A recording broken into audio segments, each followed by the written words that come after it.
This is CBC Nova Scotia News. Tonight, deal rejected. Why a former soldier is opting out of a settlement with the Canadian military. Facing demolition, a heritage group hopes to save the Halifax Alehouse building from the wrecking ball.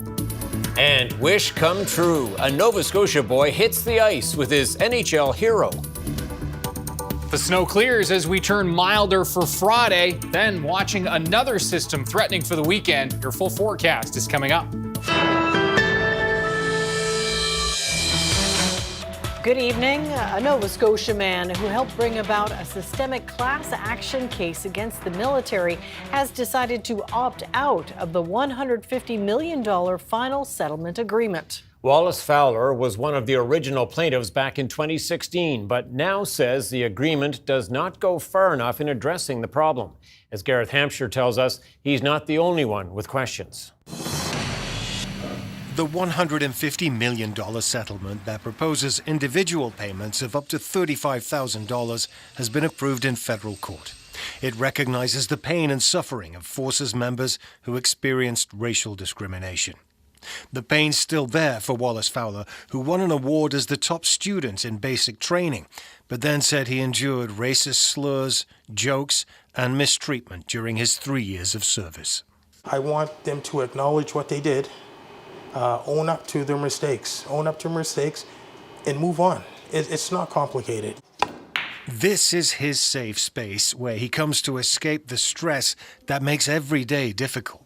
I suffered PTSD, not even, outside the country in line of fire or anything. I suffered at the hands of people at my own base. The settlement that's been approved allows for people to make claims dating back to 1985. The Department of National Defence said it's already working to try to change the culture. And we are committed to addressing racial discrimination and racial harassment within our organisation. A statement said, "We have taken and continue to take meaningful actions to combat bias, barriers and discrimination in the defence team." But Reuben Coward, who served for 14 years, doesn't like the agreement either. They're going to have to do more than they say. Words are cheap. I want to see action, and I want to see immediate action. We've suffered for over 400 years, people of color. He is going to claim the payment, but says the maximum of $35,000 is not very much. I don't think that's fair. And I don't think it's fair for those people that have lost their careers. Some of them have lost their families. The law firm that initiated the action said the payments are not intended to address loss of earnings, but to recognize the indignities of racism. Nonetheless, Wallace Fowler is going ahead with his own action, to which the Attorney General has already filed a statement of defense, and he's calling for a public inquiry. Gareth Hampshire, CBC News, Bible Hill. A 47-year-old woman from Cole Harbour is due in court tomorrow morning to face more than 100 fraud-related charges. That's in addition to more than 50 charges laid against Alyssa Catherine McGilvery in September. RCMP say the latest offences have a value of more than $100,000. A police spokesperson said she used more than 15 different aliases. Some were identities she's accused of stealing, while others were simply names she made up. McGilvery worked for a building supply store and is accused of making false claims of injury or deaths of family members to collect compensation. Police say the investigation is ongoing.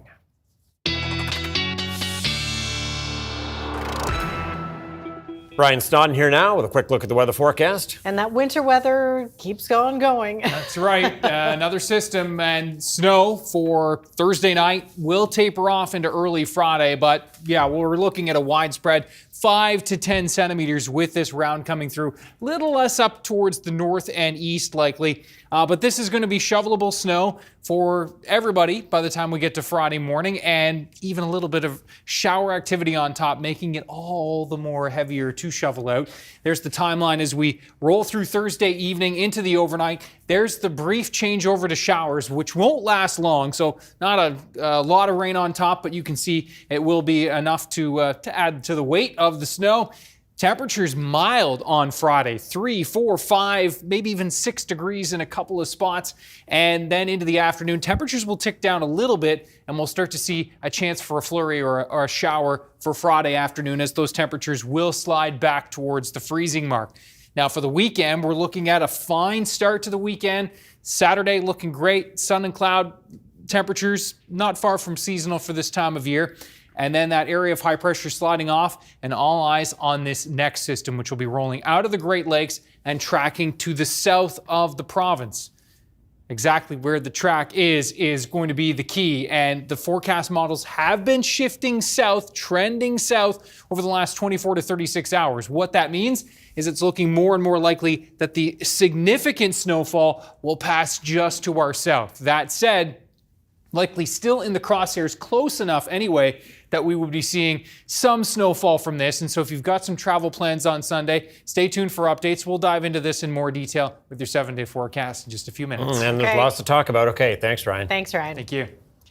A heritage preservation group is pushing back against the proposed demolition of the Halifax Alehouse. As the CBC's Luke Ettinger reports, the building was once considered for a municipal heritage designation.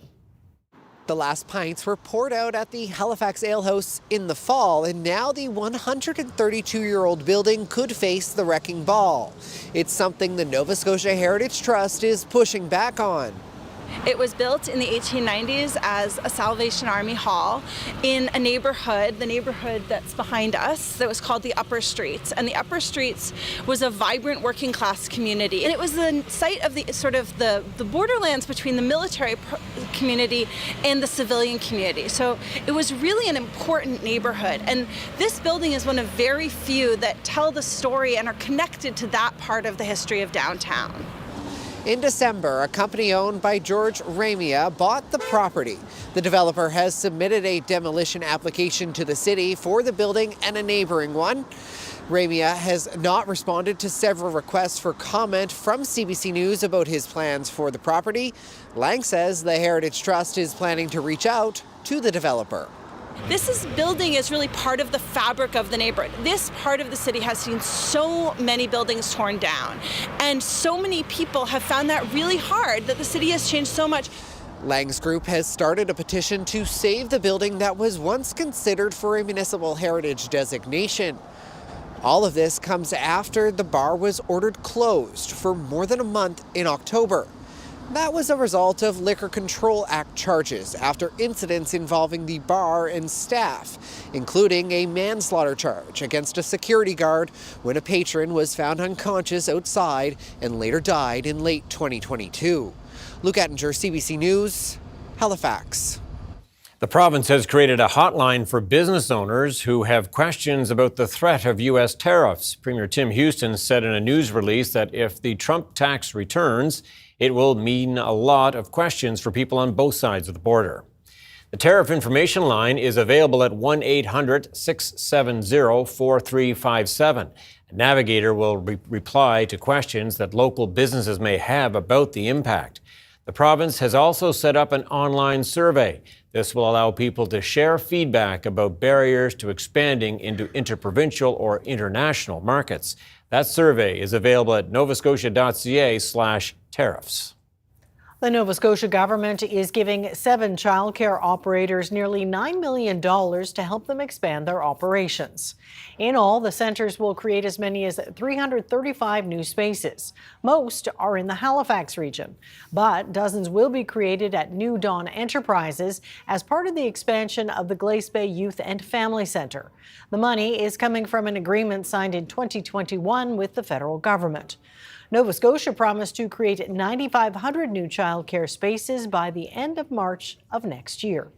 So March 31st of 2026 is not that far away, but we have many initiatives underway across the province through our space creation initiatives.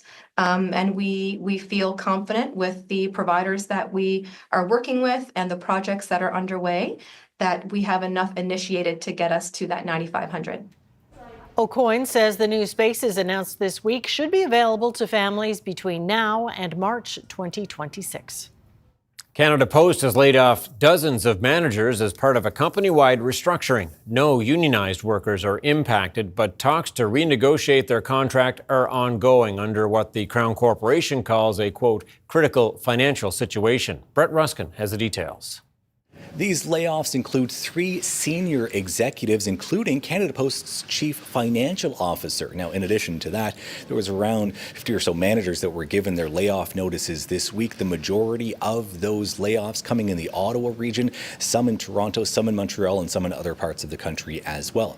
Now, a spokesperson for Canada Post spoke to CBC News saying this is part of a corporate-wide restructuring and that it's not going to affect any day-to-day operations at Canada Post, parcel delivery, letter delivery, things like that, because these positions were internal management roles. They continue on to say that they don't have an estimate yet as to how much money this will save for the Crown Corporation, but they do say that there will be no unionized positions affected by these layoffs. Now, we know that there was the strike that took place late last year from mid-November until around mid-December for about a month or so, with operations shut down. Since that time, union representatives for Canada Post as well as management for Canada Post have been attending government hearings. The latest update on those hearings, as they try to sort through negotiations, sort out a new contract for workers, is that we should have a report into that process by around May of this year. Brett Ruskin, CBC News, Halifax. February is African Heritage Month in Nova Scotia, and this year a new hoodie was unveiled to support a scholarship fund for African Nova Scotian high school students. It features the names of the 48 Black communities across Nova Scotia. Quintrell Provo and Alex Ross are the 2 men behind the initiative, and they spoke to CBC Main Street host Jeff Douglas. So basically what Family Over Fame means is always put your family first, never forget where you come from, and never put materialistic things over your family. But we do need materialism to feed our family. Just don't put it over your family. So that's the concept that I usually break down to individuals that don't really know much about the concept, with the 48 Black communities incorporated inside the Family Over Fame logo, with the African Nova Scotian flags in the logo also. And I was like, look, let's bring this to my graphic designer. People love the hoodies, and every year, February, Black History Month, we just promote it. And not just promoting just February, we promote it all year round. But it just gets popular at that time in February because it's Black History Month. People want to represent, but it's something that we should be representing all year round. So, and the proceeds go to cause, right? Where do the proceeds go? We donate it back into the community. We don't need no profit off of it. Just, going back into the community for the youth and doing youth initiatives. That was the whole idea. We want to see 2 young men that, we've been, successful in our lives, and to give back to other youth, to see them be successful and want the best for them.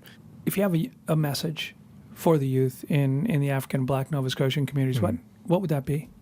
My message would be, all of you guys can be great. All of you guys can do things in life that can be great, whether it's sports, whether it's being a doctor, a dentist, whether it's an engineer. I see greatness in all of you. It doesn't matter what you come from, what your situation is. Just be the best version of yourselves, and love each other. As I grew up in, Preston and in the African Nova Scotian, there's a saying we say, we all we got. And, we got to stick together like brothers and sisters and continue to push each other and help each other elevate and help each other, reach their goals. And so that would be my message, being the best version of yourself. Well, a 7-year-old boy from Truro has had his dreams come true this week. Sure has. Hockey fan Lennox Hodgkinson got to skate with his favorite player, Chicago Blackhawks center Connor Bedard. The NHL team partnered with the Make-A-Wish Foundation to make the skate happen on Wednesday at the United Center in Chicago. Lennox, who was diagnosed with cystic fibrosis when he was 3 weeks old, skates on the U9 Advanced Truro Bearcats team. He became a fan when Bedard won gold with Canada at the 2023 World Junior Championship in Halifax. Lennox's brother King also joined the skate, and Lennox says his favorite part of the experience happened when he and Bedard went on a 2-on-2 against King and Blackhawks forward Landon Slaggart.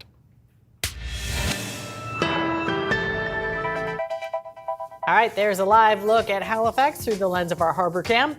Ryan is up next with his full weather forecast. Stay with us.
All right, well, snow we were promised and snow we are getting in Nova Scotia. But on the upside, there some milder temperatures are also coming behind that, right? Yeah, that's right. Friday will be milder, even above the freezing mark. It's been a while, so we'll enjoy that. I'm sure we'll see some shorts out. There's always a few, not you, isn't there? Ryan, though, right? Not me, No. not me. Yeah. But yeah, it is definitely going to be a milder day. Temperatures will slide a little bit into the afternoon. And the snow underway now across western, now moving into central areas this evening. And have a look at our current temperatures. And this is, again, you can see the timestamp there. And right at the freezing mark, Backerel already. Western heads at -1, still -8 to -9 across Cape Breton right now, as that colder air is holding in place there. But the southeast winds starting to move in the milder air. And you can see sustained winds right now, 20, 30 kilometers per hour, and we are seeing some gusts upwards of 40 kilometers per hour at Lunenburg at last check, but we'll see likely some gusts upwards of 50 across the mainland, 60 to 70 across Cape Breton for later this evening and into the overnight, and lace wet winds will be gusting 90 to 100 kilometers per hour, and a lace wet wind warning is in effect overnight into early Friday morning. So this is, again, the radar, and you can see that snow starting to push its way up into central areas, and it will continue to roll eastward through this Thursday evening and into the overnight. Then we're into this drier slot here, though a few showers before we do see the precipitation end. And then let's have a look further back into the west in this area of high pressure, moving into the prairies. That will reinforce the colder air that is going to be spilling in behind this system. And temperatures still staying quite chilly across Canada right now. And you can see the U.S., Florida, Atlanta, Texas stacked back into the Phoenix area comfortably into the 20s. So we're kind of in a west to east flow here. No big dips in the jet stream here across North America currently. So for Thursday night, temperatures basically are going to be rising. So these temperatures are kind of where we are right now, in fact, and we'll see these temps rise as the winds go from south to southeast. And then we're going to be seeing actually winds shift to the west here for folks in through western parts of Nova Scotia. Snowfall outlook, this includes this afternoon, this evening, overnight into Friday morning, and you can see kind of a widespread 5 to 10 centimeters, maybe a little bit less in through the north and east. Here's the timeline, and you can see that change over to a few showers will be working its way in after midnight. Cape Breton, you folks will change over before morning with some lingering showers, maybe a few flakes before those temperatures really bump up. And then note, it's mild as we move through Friday morning. Temperatures will tick down a little bit into the afternoon, back to the freezing mark by home time on Friday. And we'll see a few flakes mixed with the possibility of a shower in there. Temperatures 4 or 5 degrees for highs in Cape Breton. And again, those temperatures will fall into the mid to late afternoon time frame. So, similar story for central areas where those temps will fall a little bit into the afternoon, but 2 to 4 degrees for the morning and into the early afternoon. And for the west, similar story, 3, 4, even 5 degrees. Now, Saturday, temperatures will range from -2 to -4. Bright though, we'll see some sunshine on tap as this area of high pressure will keep us quiet. And then here's that next storm system that I talked about earlier in the program. And we are looking at, again, the heaviest snow tracking further to the south. The trend has been further to the south. The trend is your friend with the forecast models. When we're watching the trend edging further south over the last couple of days, that is giving me more confidence that that trend is, a good one, and that we can put a little more weight in it. You can see this is not a forecast, but just to show you with that current track where the heaviest snow zone would be. There's Sable Island, so kind of lining up there and back into the Gulf. Now that doesn't put us out of the woods here. It does look like we could still see some accumulating snow for Sunday.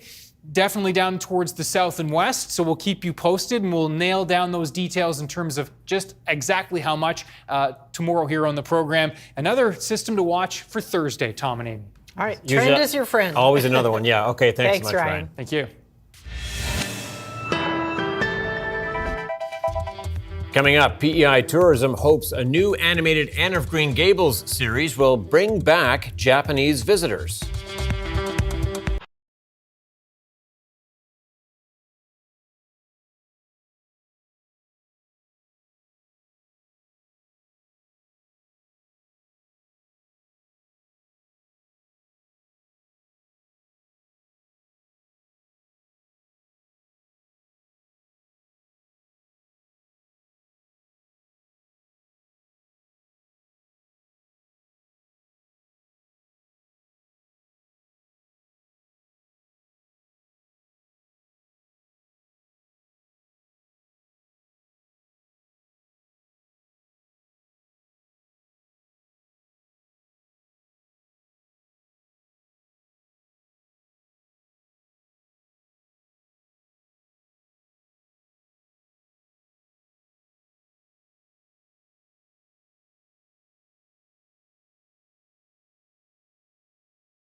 Nearly 2 decades after the murder of her sister, Lynn Gallant Blackburn published a memoir. It's titled For the Love of My Sister, Paula Gallant's Legacy. Speaking with the CBC's Alex Guy, Gallant Blackburn discusses the book and why now was the time to publish it. It was important for me to start with where we grew up and how blessed we were and how simple our life was. Some days it was rewarding to remember all of the special memories. And then as I got closer to the day of Paula's murder, it became very overwhelming emotionally. First of all, I wanted to preserve Paula's memory and her legacy. And I wanted people to realize that she was more than the murdered school teacher that was left in the trunk of her car. Every woman who's murdered by men's violence deserves to have their story told.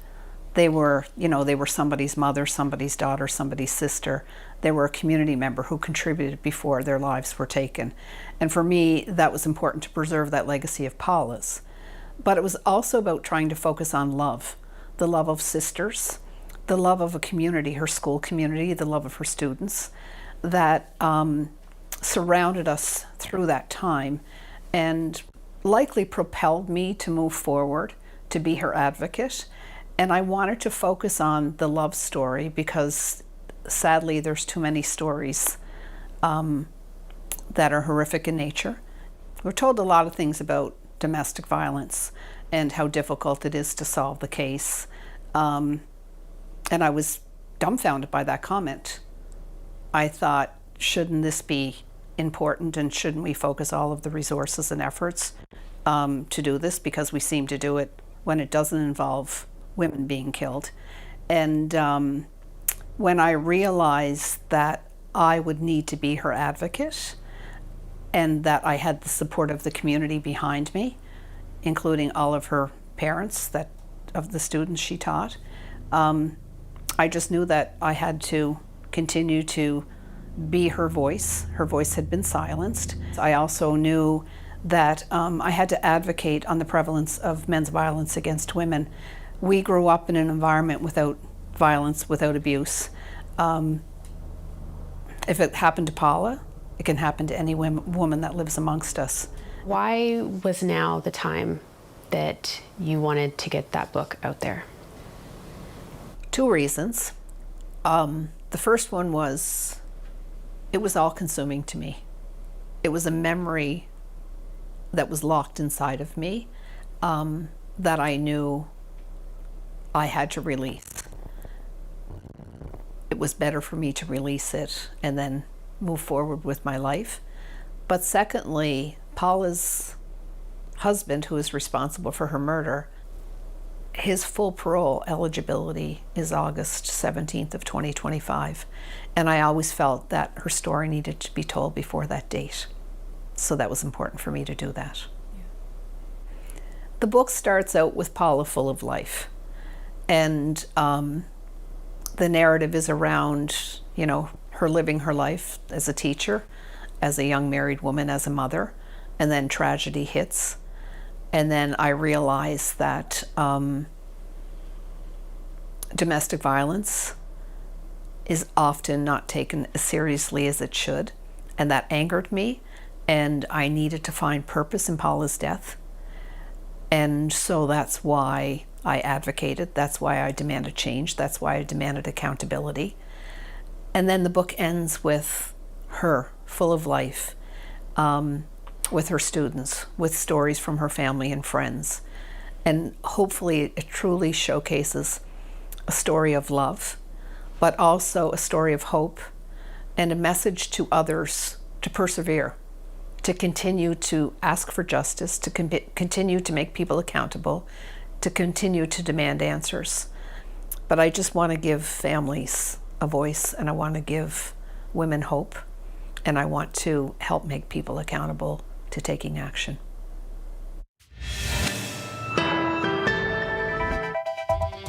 Coming up, shoring up support. Prime Minister Justin Trudeau meets with big city mayors to fight back against American tariff threats. And Donald Trump's plans for Gaza. Reaction from the region on the White House's plan to redevelop the Gaza Strip.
Welcome back. Donald Trump's tariff threat continues to create worry at all levels of government. The Prime Minister met with mayors of major Canadian cities after Wednesday's meeting with the premiers. Kate McKenna reports.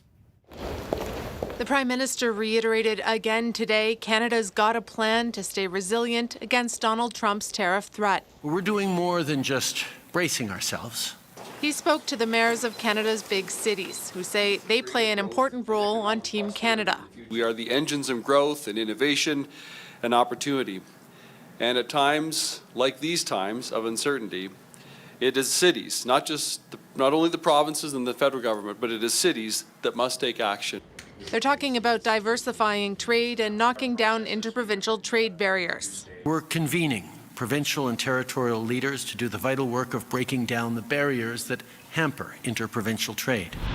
But the government won a 30-day tariff reprieve by promising to crack down on illegal drugs and migrants crossing the border, including a proposal to appoint a fentanyl czar sometime soon. I see this person as a person building relationships with the United States, a person building relationships with Mexico, and I see this person as just a conduit where everything that's being done from a government, a federal government perspective, flows up to this person, who then is in a better position to brief the Prime Minister or Cabinet. The fentanyl czar's role will be to help us integrate what is a whole of society challenge. Some, including NDP leader Jagmeet Singh, question whether the border is what's really behind Trump's tariff threat. What Trump, though, is really about, and it is very clear, he is about making Canada the 51st state. That is what he is about. He has made that very clear. We don't need to guess about what his intentions are. He has repeated it. Canadian premiers are heading to Washington next week. They'll be meeting with American lawmakers and trying to convince them that tariffs are a bad idea. Kate McKenna, CBC News, Ottawa. A U.S. judge has temporarily blocked Donald Trump and Elon Musk's drastic plan to cut down the federal workforce. Millions of American civil servants had been facing a deadline to resign with the bio package by midnight. Caroline Bargut has the details from Washington. Unions representing 800,000 federal workers filed a lawsuit asking a judge to temporarily halt Elon Musk's buyouts. Musk had given 2 million workers until midnight Thursday to decide if they will return to the office full-time or give up their jobs altogether and keep getting paid until the end of September. Hours before that cutoff, a judge extended the deadline to Monday and ordered a new hearing to take place on that day. U.S. President Donald Trump has put Musk, who is considered a special government employee, in charge of the Department of Government Efficiency, also known as DOGE. His mandate is to get rid of wasteful spending. Democrats are calling for Musk to be fired. An unelected, unaccountable billionaire now has seemingly unlimited powers over Americans' private data and over Americans' taxpayer dollars.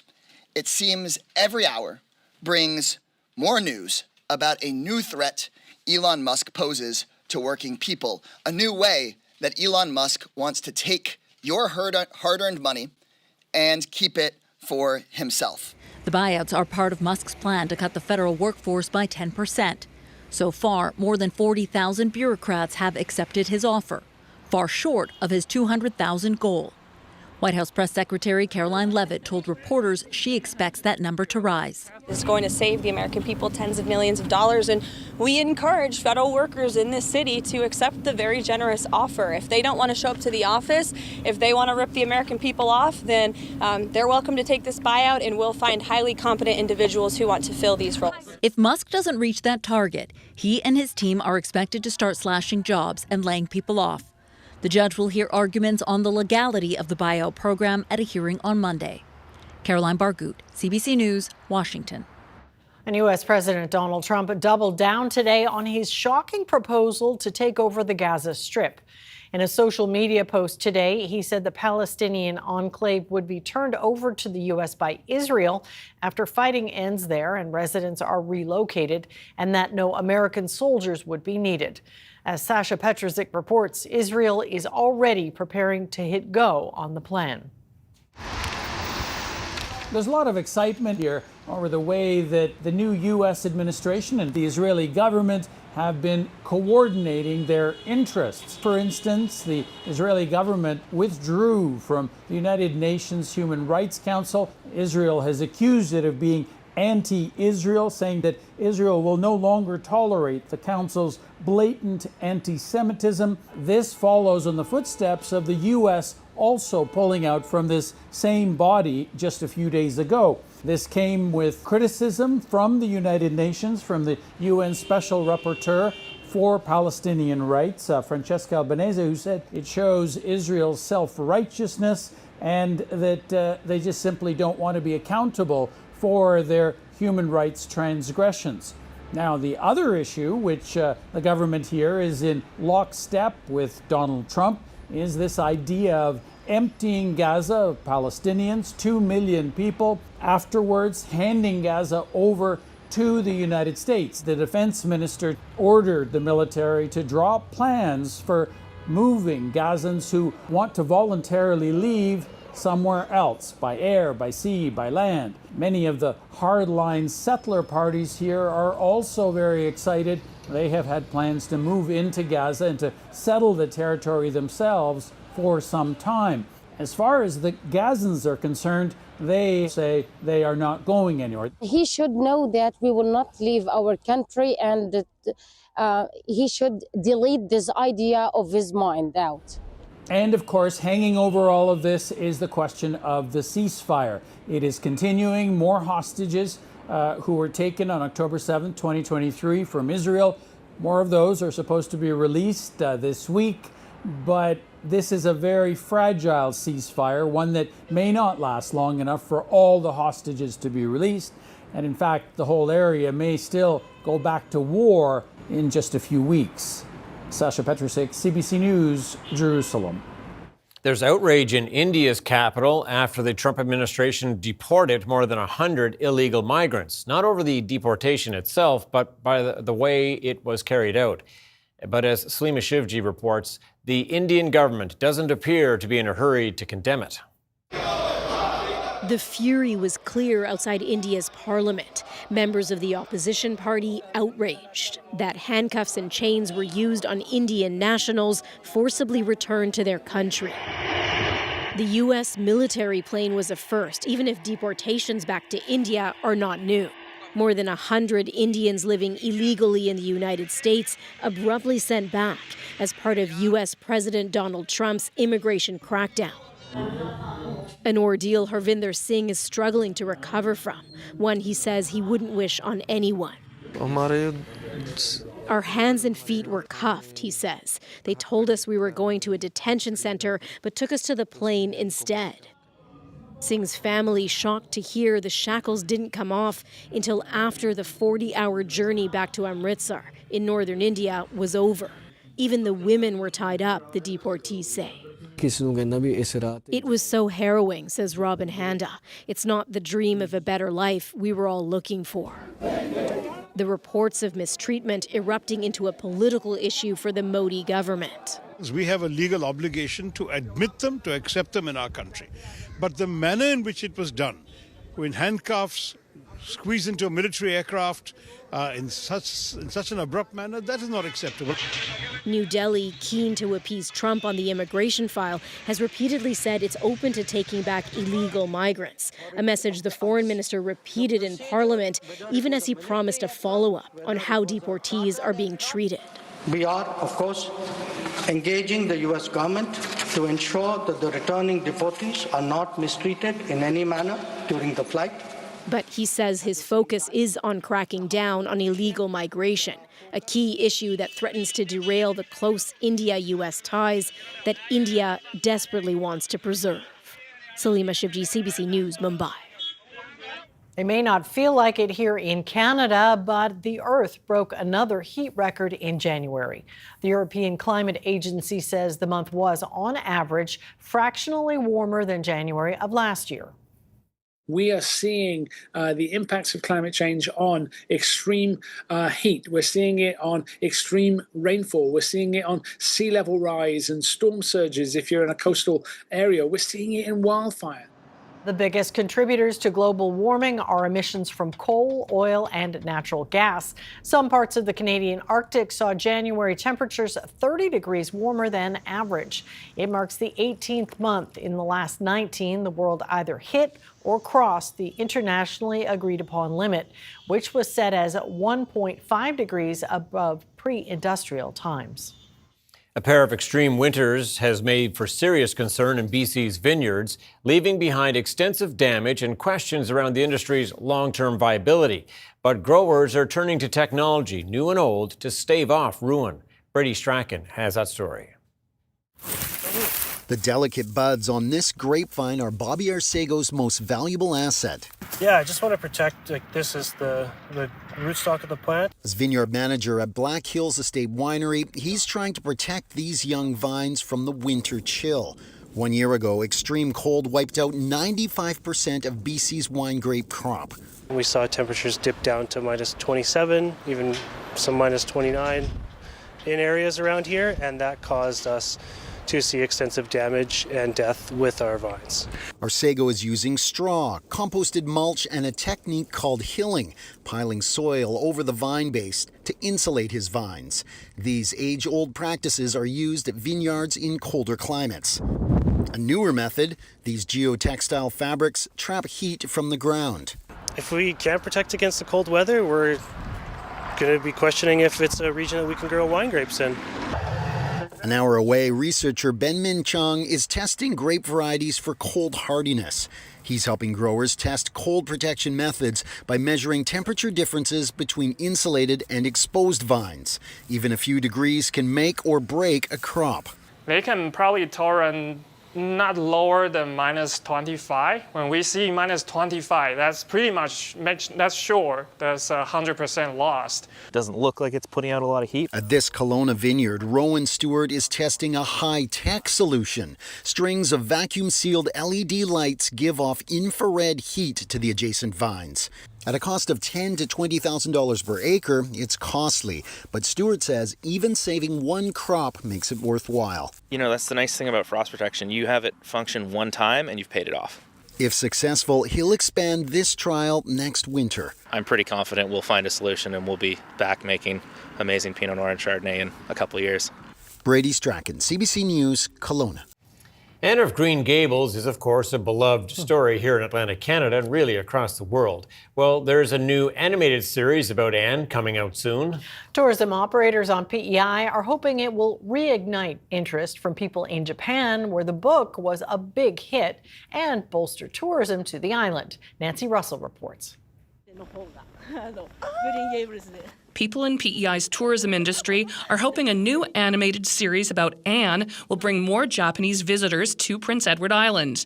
The new series is called Anne Shirley and will start airing in Japan in April. A lot of travel agent is doing a promotion, tying up with this new anime series. So they will advertise, let's go to see Anne of Green Gables. This visitor from Japan also thinks the new series will increase interest in the island. Yeah, she's glad to hear that because more young people should see the Anne of Green Gables. Anne of Green Gables was first published in Japanese in 1952 and went on to become a bestseller.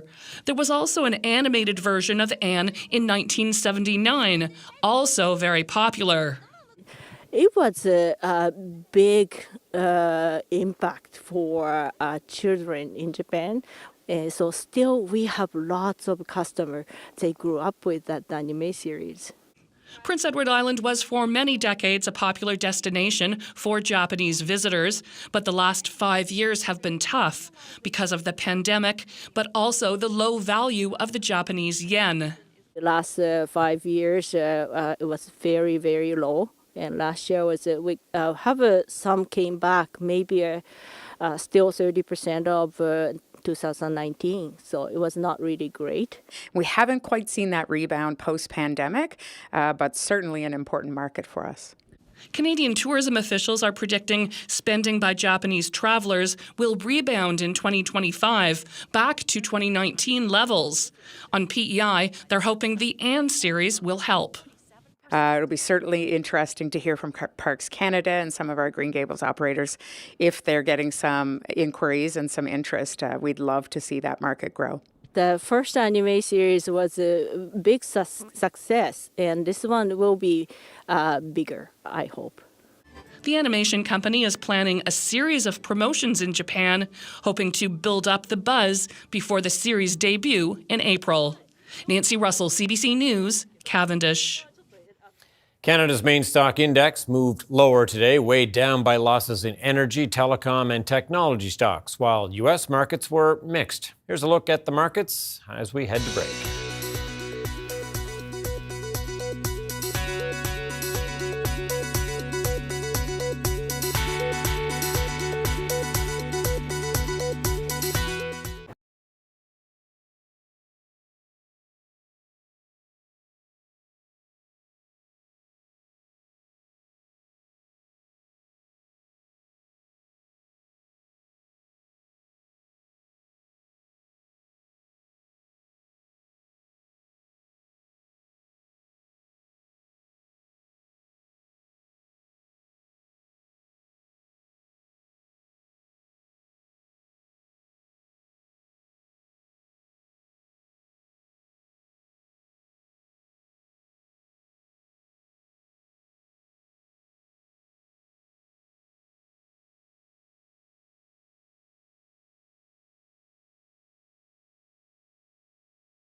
All right, shovels at the ready.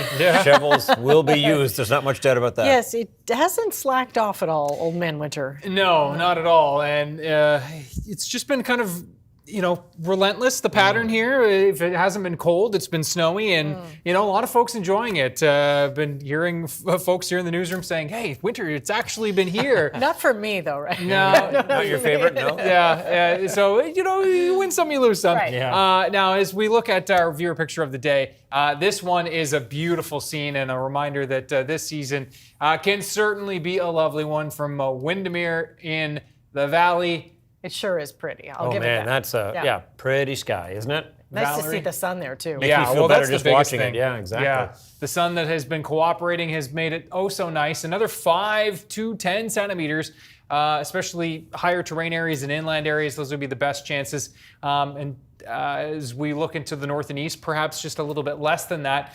And this is the track and the timing, and the forecast models have been doing a pretty good job with this. And you can see that transition to some showers in through the southwest. Now, you snow lovers, don't worry too much. That's less than 5 mils coming in on top of that snow, but it will be just enough to make it heavier to shovel in the end of your driveway on Friday morning. And you probably should clear it away, because while temperatures will be mild, we'll see some melting on Friday. It won't really be lasting all that long, and we'll see chance for some flurries and showers Friday afternoon, and the temperatures will drop. And so, we're keeping an eye on Sunday as well, although, as I mentioned earlier in the program, looking less and less likely to be a significant shot of snow. Keeping an eye on that. Okay, thanks, Ryan. Well, get set for the Fur to Fly at the Puppy Bowl 21, returning this Sunday, airing just ahead of the Super Bowl. Cute. Yeah. Over 140 rescue pooches from the shelters across the U.S. are set to compete in the 21st annual Super Bowl for dogs. Team Fluff and Team Ruff will battle it out on the field to take home the Lombardi Trophy. This year's competition also showcases special needs dogs for the first time. The most valuable pup and underdog prizes will also be awarded. Organizers say the Puppy Bowl's main mission is to encourage pet adoptions so animals can find forever homes. Oh, so cute. That'll probably do it. All right, that's it for us tonight. Thanks so much for watching. We'll see you next time. Good night. Good night.